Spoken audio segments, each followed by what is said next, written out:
மாற்றம் ஒன்றுதான், மாறாத ஒன்று என்கிறான் மாமேதை மார்க்ஸ். இந்த உலகில் உள்ள எல்லாம் மாறும். அப்படி அண்ணா திமுகவுக்கு மாற்று திமுக, திமுகவுக்கு மாற்று அண்ணா திமுக, காங்கிரஸுக்கு மாற்று பிஜேபி, பிஜேபிக்கு மாற்று காங்கிரஸ்.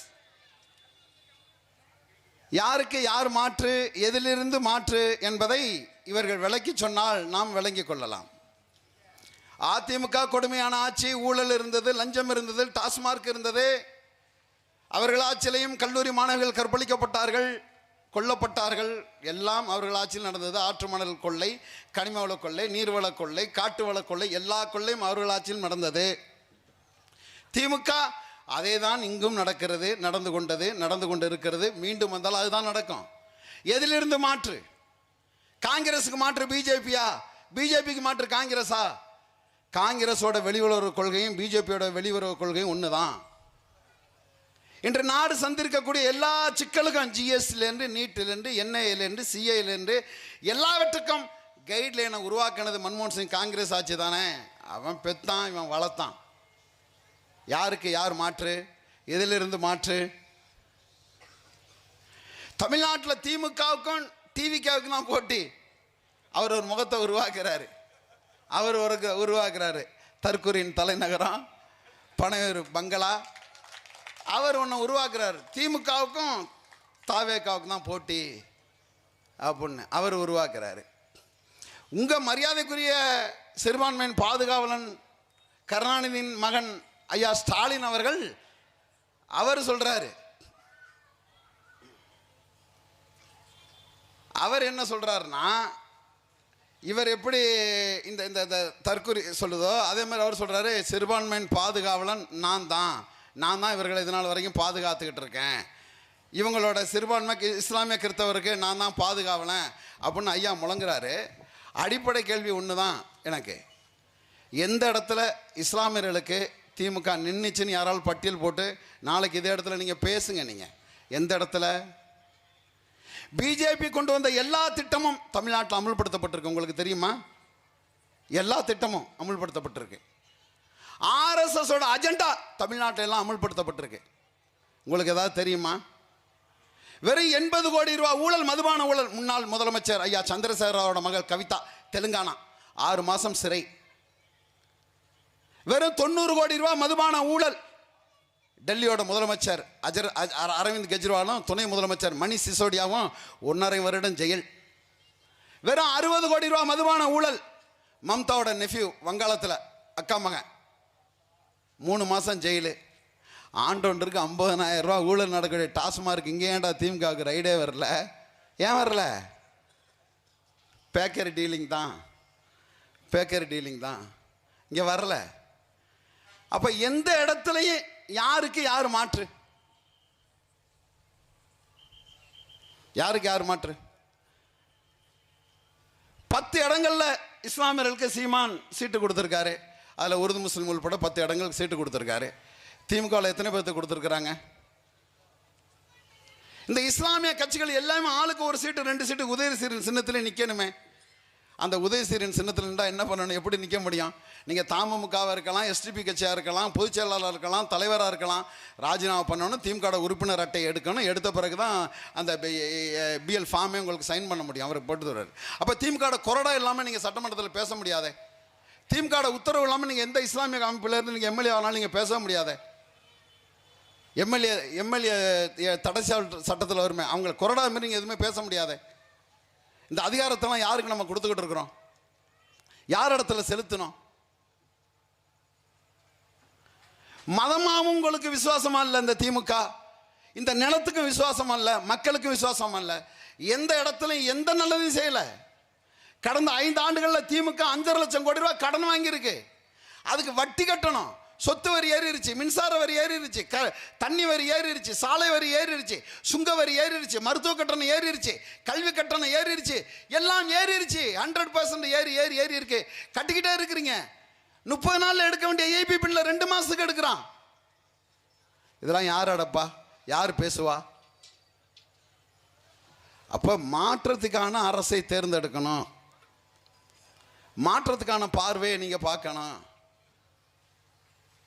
2009 சீமான் கட்சி ஆரம்பிக்கல சொன்னது தான், தேசிய கட்சியில் இந்த மண்ணுக்கு தேவையில்லை பிஜேபி காங்கிரஸ். அதுலேயும் காங்கிரஸ் என் இனத்தை கொன்ற இன துரோகி, என்னோட இன எதிரி. பிஜேபிங்கிறது மனிதகுல எதிரின்னு முழங்கினான் சீமான். அந்த சீமானை தான் இஸ்லாமிய கிராமங்களில் பூரா பிஜேபியின் பி டீம்னு சொல்லி நீங்கள் சொல்கிறீங்க. நீங்கள் பிஜேபியோட அதிகாரப்பூர்வ ஸ்போக்ஸ் உமனு நூபர் சர்மானு நபிகள் பெருமான ரொம்ப இழிவாக கேவலமாக எழுதிட்டா. உத்தவ் தாக்கரே அரசு வழக்கு போட்டு உள்ளே வச்சுச்சு. சீமான் மிகப்பெரிய கண்டன அறிக்கை கொடுத்தார் நாம் தமிழ் கட்சி சார்பா. ஸ்டாலின் ஐயாவோட நிலைப்பாடு என்ன? சிறைவாசிகள் உச்ச நீதிமன்றம் சொல்லிருச்சு, சுப்ரீம் கோர்ட் ஆஃப் இந்தியா சொல்லிருச்சு, விடுதலை செய்யலாம், மாநில அரசின் உரிமை சொல்லிருச்சு.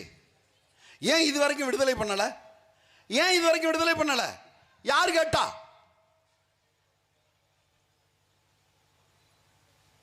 சென்ற தேர்தல் நீங்க 21 தேர்தலை சந்திக்கவுள்ள என்ன சொன்னீங்க? அப்பாவி சிறைவாசிகள் நான் மீண்டும் ஆட்சிக்கு வந்தால் விடுதலை செய்வேன். அது எப்படி சொன்னீங்க? சீமான் தொடர்ச்சியாக இஸ்லாமிய சிறைவாசிகளுக்கு நாம் தமிழர் கட்சி மேடை அமைத்து பேசியதன் விளைவாக ஒரு அழுத்தத்தின் காரணமாக நீங்க அதை சொன்னீங்க. தேர்தல் வந்துருச்சு, வென்றுட்டீங்க. 2 மாசத்துல 2021 நீங்க ஆட்சி அதிகாரத்தில் உட்கார்ந்தோட என்ன பண்ணீங்க? ஆதிநாதன் குழு கமிஷன், ஒரு நபர் கமிஷன் ஆதிநாதன் குழுவில் தலைமை அமைச்சு அந்த குழுக்கு கீழே 6 பேரை எடுத்து அந்த 6 பேர் இதை விசாரிச்சு தருவாங்க, உடனே சிறைவாசியை விடுதலை பண்ணணும்னு நீங்க சொன்னாரு அவங்க ஸ்டாலின். ஆதிநாதன் குழு அமைச்சாரு. அந்த ஆதிநாதன் குழுக்கு 6 பேர் கொண்ட கமிட்டி உறுப்பினர் எடுக்கணும் இல்லையா? அது கூட இன்னைய வரைக்கும் எடுக்கல, இந்த நொடி வரைக்கும் எடுக்கல. ஆனாலும் எங்களுடைய இஸ்லாமிய தலைவர் பெருமக்கள் 1 சீட்டு கொடுங்க, 2 சீட்டு கொடுங்க, உங்க சின்னத்திரையில் நீங்க எதை கொடுத்தாலும் அதுலேயே நாங்கள் நிற்கிறோம் அவனு பேசக்கூடிய இடத்துல இருக்காங்க. இந்த உரிமையை பேசுவாங்களா? அந்த உரிமையை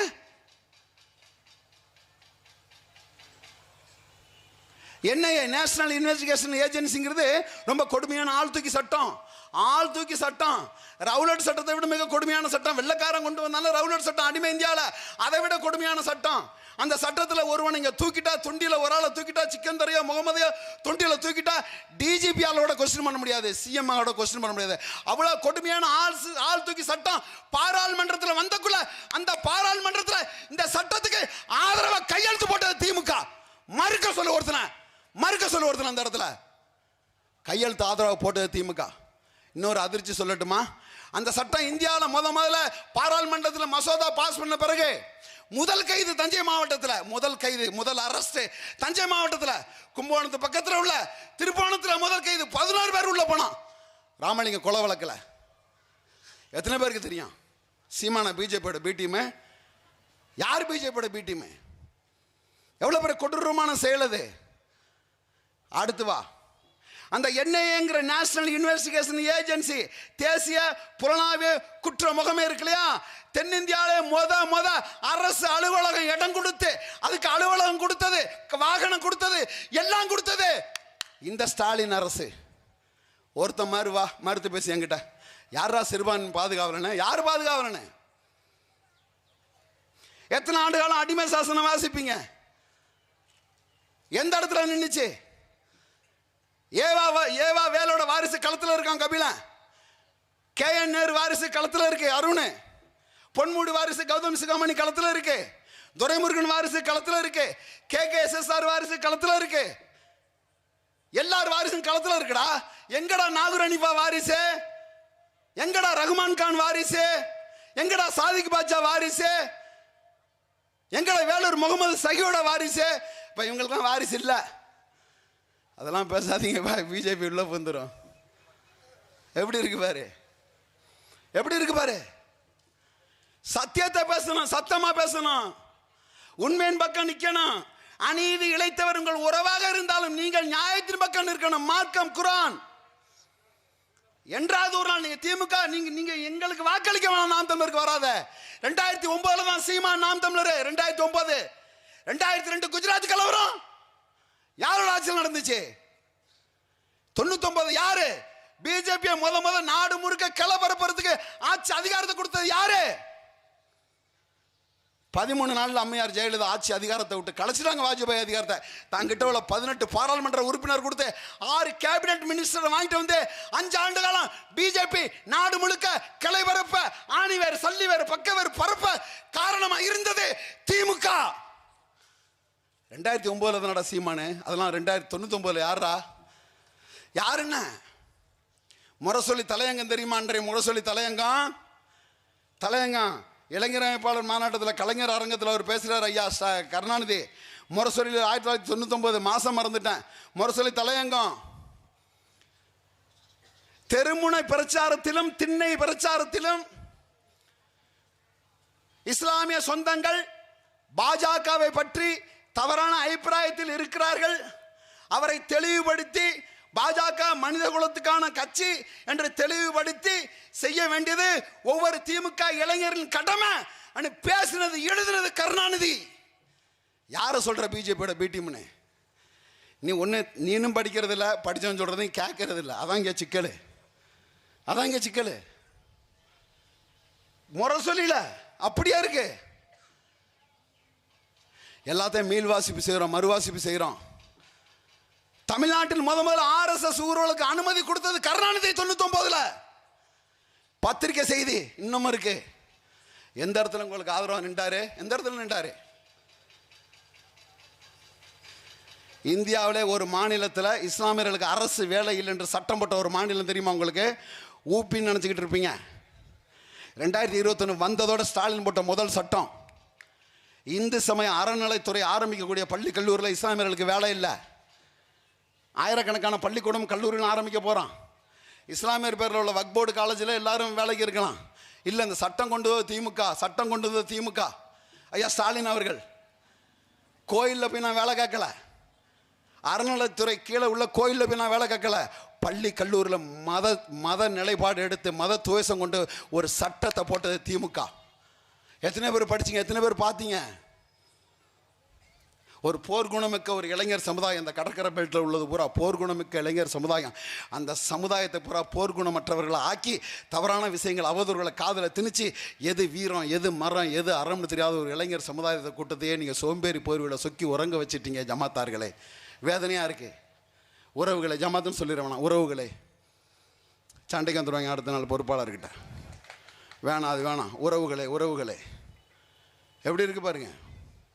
இங்கே பக்கத்தில் என் தம்பி ஒருத்தன் ஆலிமு அஜரத்து, அவன் கிறங்கான் நாம் தமிழர் மேடையில் வந்து பேசிவிட்டான். என்ன ஆயிருக்குன்னு நினைக்கிறீங்க? அந்த ஜமாத் நிர்வாகம், அஜரத் வாங்க அஸ்ஸலாமு அலைக்கும், நல்லா சிறப்பாக பேசுகிறீங்க, நாம் தமிழர் மேடையிலே தொழுவ வச்சு சம்பளம் வாங்கிக்கிறீங்க. எப்படி இருக்கு பாரு. நீ ஒரு 1.5 லட்ச ரூபா கொடுத்துட போகிற சம்பளம். அப்படி தான் இருக்கு. சத்தியத்தை பேச முடியாது.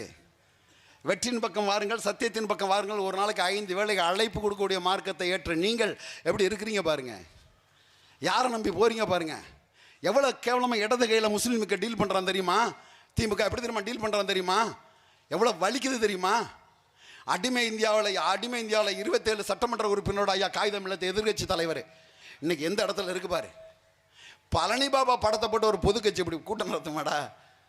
அது நாம் தமிழர் மட்டும்தான் நடத்தும். பழனி பாபா அண்ணன், என் அண்ணன் அப்படின்னு தமிழ்நாடு முழுக்க கொண்டு போய் சேர்த்தாண்டா. பழனி பாபா இருக்குன்னே சேர்ந்தாலும் தான். ஆனால் அதே பழனி பாபா இந்த தொண்டிலையும் பேசியிருக்காரு. இதே தொண்டில் பேசியிருக்காரு. எம்ஜிஆரும் ஜெயலலிதாவும் என்ன நெஞ்சில் உதஞ்ச எதிரி கருணாநிதியை முதல குத்தின துரோகின்னு பேசினார் பழனி பாபா. அந்த புள்ளியிலிருந்து உங்களுக்கான அரசியலை நீங்கள் தொடங்கியிருந்தால் எல்லாம் சரியாக இருந்திருக்கும். நீ அதுக்குள்ளேயே வரலையே. பேரூராட்சி எப்படி இருக்குது? ஆரம்ப சுகாதார நிலையம் இங்கே எப்படி இருக்குது? கழிவுகள் இங்கே எப்படி இருக்குது? தொண்டியில் உள்ள அனைத்து கழிவு நீர் மேலாண்மை எங்கே இருக்குது? கடலில் கலக்கு தான் இங்கே நம்ம பேரூராட்சி தூய்மை பண்ணுதா? இதெல்லாம் யார் கேட்பா? மதம் ஒன்று போதுமா? முடிஞ்சிருச்சா? அப்படியாவது அதுலையாவது உங்களுக்கு சரியான உங்களுக்கு அதிகாரத்தை இருந்தானா? 3.5 விழுக்காடு இஸ்லாமியர்களுக்கு இது வரைக்கும் வெள்ளை அறிக்கை தர சொல்லுங்கள். 1 விழுக்காடு கூட இஸ்லாமியர் கிடையாது அரசு பதவியில். தெரியுமா உங்களுக்கு? ஒரு விழுக்காடு கூட கிடையாது. தர சொல்லுங்கள். தர்கா கந்திரிக்கு சந்தன கட்டை கொடுக்குறேன், எரிக்கிறதுக்கு உருதுக்கு. நோம்பு கஞ்சி கொடுக்குறேன். உலமாக்களுக்கு ஸ்கூட்டி கொடுக்குறேன். உலமாக்களுக்கு மானியத்தை கொடுக்குறேன். இந்த பிச்சையை கேட்கலடா. 27 ஆண்டுகளாக தன் பக்கம் நியாயம் இருந்து விசாரணை கைதிகளாக சிறையிலே கிடக்கிறார்களே தமிழ் இஸ்லாமியர்கள், அவருக்கான விடுதலையை வாங்கி கொடுங்கன்னு கேட்கட்டுங்க. அப்போ இந்த சிக்கல்கள்லாம் தீரணும்னா உங்களுக்கு ஒரு வாய்ப்பு இருக்குது. அது நாம் தமிழர் கட்சி தான். எங்கள் அரசியலை பாருங்கள். அனைத்து உயிர்களுக்குமான அரசியல் பேசுகிறோம் நாங்கள். சத்தியத்தின் பக்கம் நிற்போம், நேர்மையின் பக்கம் நிற்போம், அறத்தின் பக்கம் நிற்போம். யாரோடைய சமரசம் இல்லை. இந்த நொடி வரைக்கும் விஜய் பிஜேபி எதிர்த்து பேசல. இந்த நொடி வரைக்கும் பாஜக கொள்கை எதிரி, அதோட சரி, அவ்வளோதான். அது வரைக்கும் இது நாளைக்கும் பேசலாம். சொந்த படம் 400 கோடி ரூபா எவனோ ஒரு தயாரிப்பாளர் போட்டிருக்கான். சொந்த படத்தை கூட மத்திய சர்க்கார்கிட்ட பேசி அவங்க கையில் தான் சென்சார் போர்டு இருக்குன்னு பிஜேபியை வச்சு அரசியல் பண்ணுறத கூட விட்டு அமைதியாக இருக்கிறாரு. இவர் உங்களுக்கானவர் சொல்லுங்கள். தான் சொந்த படத்தை போராடி வெளிக்கொண்டு வர முடியலை. அவரை உங்களுக்கான மாற்று தலைவர். நீட்டில் அவரோட நிலைப்பாடு என்ன? மீனவ பிரச்சனை, மாணவ பிரச்சனை. அவர் நிலைப்பாடு தான் என்ன? ஒரு மீனவனுக்கு தான் பிரச்சனை, எல்லாம் நம்ம அமைதியாக இருந்திருப்போம். மாணவனுக்கு மட்டும்தான் பிரச்சனை, அப்படியே எல்லாம் மிச்சம் அமைதியாகிடுறான். நெசவாளிக்கு பிரச்சனை, நெசவாளி இல்லாதவன் பூரா அமைதியாகிடுறான். விவசாயிக்கு பிரச்சனை, விவசாயி இல்லாதவங்களாம் மிச்சம் அமைதியாகிடுறான். 2ஆம் உலகப் போரில் ஒரு புகழ்பெற்ற ஒரு ப்ராட்டஸ்டன்ட் கவிதை ஒரு ஃபாதரியார் சொல்கிறாரு, அவர்கள் நாஜிக்கள் முதலாக கம்யூனிஸ்டுகளை தேடி வந்தார்கள், நான் கம்யூனிஸ்ட் இல்லை, ஆகவே கம்யூனிஸ்டுக்காரையும் கைது செய்து போனார்கள். பிறகு நாஜிக்கள் தொழிலாளர்களை தேடி வந்தார்கள், நான் தொழிலாளி அல்ல, என் பக்கத்தில் உள்ள தொழிலாளியும் கைது செய்து விட்டு போனான். இப்படி ஒவ்வொருவனாக சொல்கிறாங்க. அதே தழுவி ஐயா வலம்புரிஜான் சொல்லுவார், ஒரு பொய்யான குற்றச்சாட்டுக்காக காவல்துறை என் தெருவில் வந்தது, என்னை கைது குற்றச்சாட்டுக்காக வந்தது, என்னை கைது செய்யும் பொழுது என் பக்கத்து வீட்டுக்காரன் எதிர்ப்பதும் தெரிவிக்கவில்லை. பிறகு ஒரு நாள் காவல்துறை வந்தது, என் எதிர் வீட்டுக்காரன் மேலே பொய் குற்றச்சாட்டு வைத்து கைது செய்ய வந்தது, அப்பொழுது எதிர்ப்பு தெரிவிக்க இந்த பக்கத்து வீட்டில் இருந்தான், அவனும் எதிர்ப்பு தெரிவிக்கவில்லை. கடைசியாக எல்லாம் நின்ற பிறகு ஒருவன் இருந்தான், அவனையும் கைது செய்ய காவல்துறை வந்தது, எதிர்ப்பு தெரிவிக்க இங்கே யாருமே இல்லை. இஸ்லாமியனுக்கு பிரச்சனை, இந்துக்கு பிரச்சனை, கிறிஸ்தவனுக்கு பிரச்சனை, நாடாருக்கு பிரச்சனை, உடையாருக்கு பிரச்சனை, செட்டியாருக்கு பிரச்சனை, மீனவருக்கு பிரச்சனை, அப்படி இல்லை. தமிழர் நிலமெங்கும் பிரச்சனைகள் இருக்குது. நாம் தமிழராய் ஒன்று கூடினால் மட்டும்தான் இது அனைத்துக்குமான தீர்வு கிடைக்கும். நாம் பிளவுபட்டு கிடக்கிறோம். சாதிய கூறுகளாக பிளவுபட்டு கிடக்கிறான். ஒரு மறவர் நின்றால் தேவேந்திரர் வாக்களிக்க மாட்டார், தேவேந்திரர் நின்றால் மறவர் வாக்களிக்க மாட்டார், கோனார் நின்றால் செட்டியார் வாக்களிக்க மாட்டார், செட்டியார் நின்றால் பிள்ளை வாக்களிக்க மாட்டார், பறையர் நின்றால் படையாச்சி வாக்களிக்க மாட்டார், படையாச்சி நின்றால் பறையர் வாக்களிக்க மாட்டார், இந்து நின்றால் இஸ்லாமியர் வாக்களிக்க மாட்டார், இஸ்லாமிய என்றால் கிறிஸ்தவர் வாக்களிக்க மாட்டார். இப்படி தமிழர்களுக்குள்ளே உள்ள சிறு சிறு முரண்களை பிரித்து திராவிடம் 12 காலமாக நம்மளை ஆண்டு முடித்தது.